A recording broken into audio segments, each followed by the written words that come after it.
What's your take on it?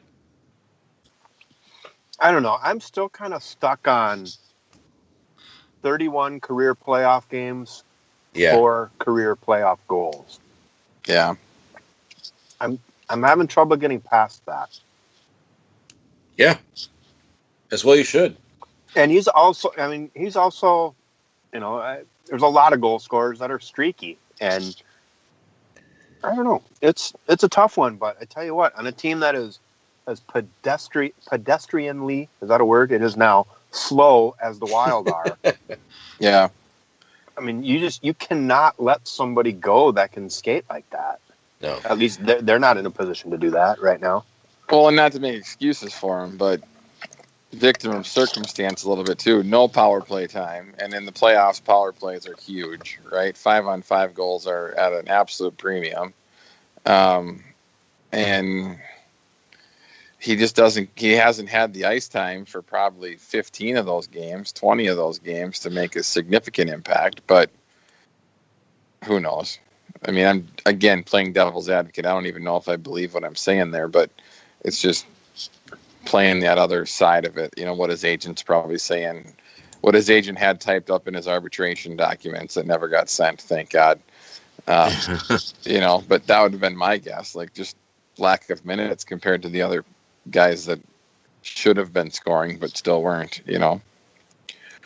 That is the most perverse process, the RFA arbitration process. I mean, because rip your player, just shred your player. Yeah, we're going to torch our own guy, and then if he gets a deal and comes back, it's like, oh, we're good, right? But you can't tell me that you can't put together a complete statistical package with comps and all this other stuff that doesn't shred the guy.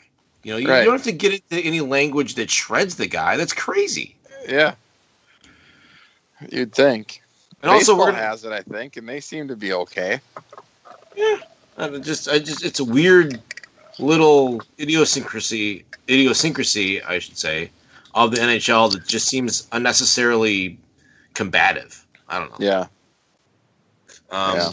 All right, so we have our team.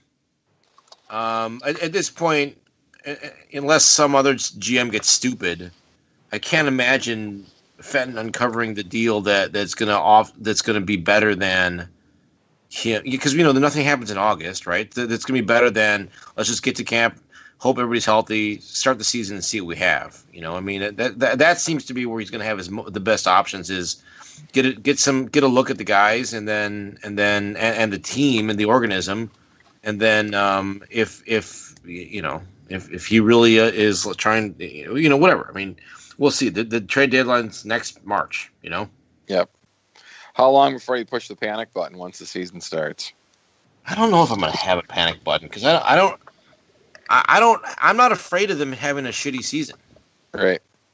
I'm not saying I want that per se. I'm just saying that if it happens, to me that's okay because maybe you get an opportunity to actually, draft high enough to get some real skill that could come in a year. And they finally have some picks next year, I believe, is how I think they're back to having picks instead of not having any, essentially. The only pick they don't have right now for next year is something in the 4th. But they've got 2 5ths. Yeah. Did we talk about the draft this year, Nick? No, I don't think so. There was a draft? Okay, because I got a bit of an axe to grind with the Wild's pick. I'm pissed off. They took a kid that I've never seen play before. I'm pissed off they took him.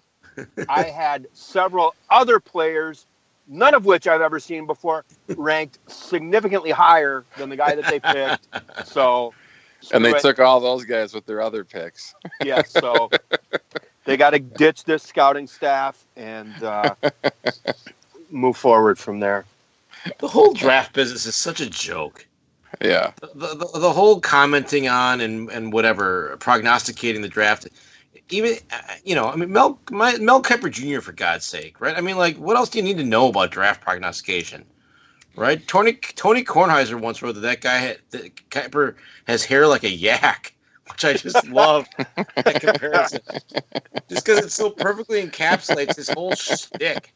Yeah. And in hockey, these, outside of the top 2 or 3 picks maybe in a given year, You know, I mean, you're not going to see these guys for 3 years, 4 years. They're 18 for God's sake. Yeah. It just the whole here's my draft analysis that I stole from somebody else who's never seen these kids play.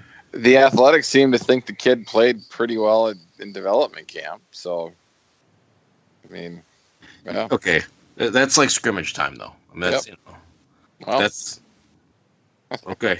So you play well against other kids in scrimmage time. That's fine. Right. That's look. I mean, look. You want to be excited about your guys. I'm just saying that. And Lonnie, correct me if this isn't your point, but what I'm inferring from what you're saying is that who cares? Like, right? What you watch a kid in a scrimmage play. I mean, who cares? Oh God, we're not going to see Johansson for probably 2 or 3 years minimum. There's a chance that he could develop some in that time, right? Sure, he better just as well as he could regress, right? It's just. No doubt. It just drives me nuts that people just go mental that they picked this guy, and we have no idea what he is now. We have no idea what he's going to become. Is this a product of living in Minnesota? Can we let it play out? I don't think so. Yeah. But can we just let it play out? Because we don't get this way about the baseball draft, and it's no different. You draft high school kids, you draft, young kids, and you never see them for years. You even forget that your team drafted them. Because you also draft 50 of them at a time. Right. And nobody gets so fired up about the baseball stuff. I mean, yeah.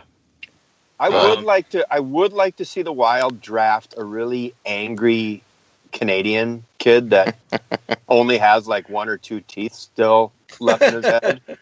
I would like to see that. But I'm gonna kind of withhold judgment until we see what this kid is all about. And I actually caught some of the first development camp scrimmage, and it kind of struck me that I'm watching and seeing these are kids, there's 17, 18, 19-year-old kids, whatever, and they're out there and they're doing amazing things, and they are making it look easy. And then I kind of looked up and down the roster, and it's like, geez, we'll probably only ever see maybe 2 or 3 of these kids in the NHL someday, which does give me some semblance of appreciation for how freaking hard it is to make it to the absolute top level. Yeah. The only thing I will say about the draft, and this is as far as I got, is, and Tony and I talked about this a little bit, is that it did seem like Johansson is of a type that they've already drafted several times. Right. Is already in the system. Right. And if you're going to, and I think where Tony and I got to on it was, if you're going to reach in at this point at picking as low as they did, if you're going to reach in the 2nd or 3rd round or whatever, why not reach in the 1st? Right. And I don't, Johansson may be fine, but my point is nobody felt like he was a risky pick.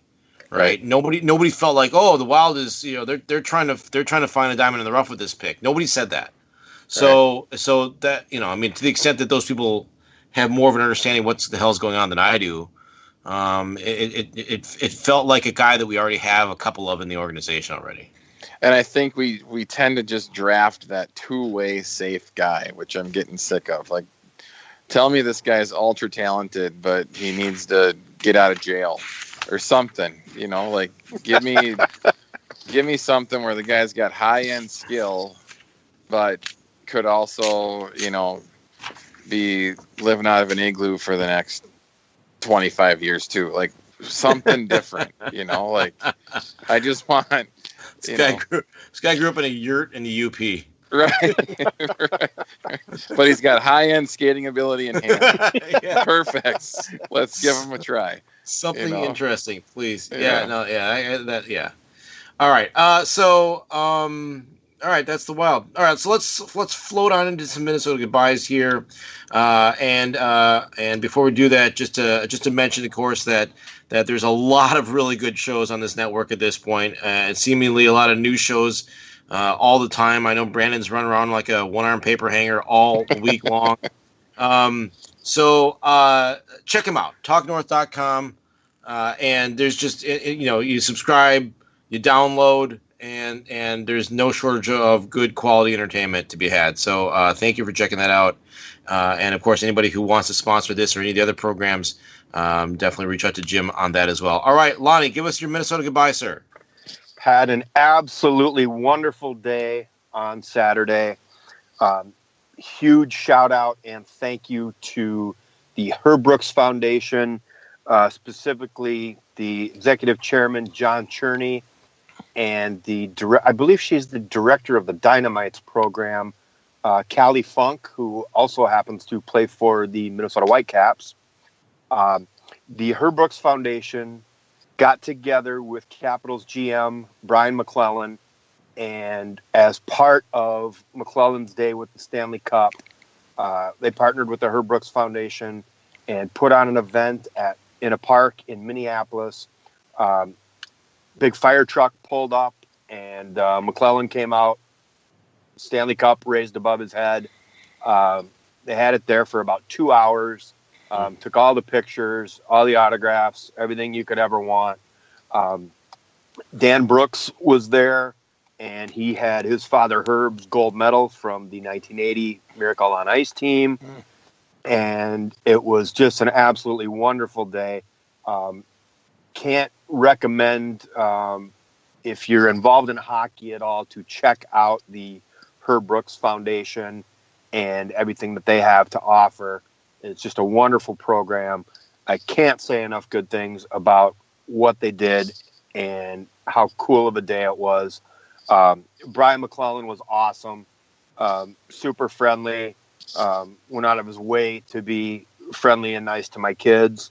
So based on that, I can't even chirp him for not bringing back the Stanley Cup winning head coach.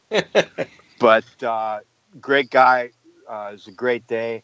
And one of the biggest takeaways I had from it is I think I've seen the Stanley Cup.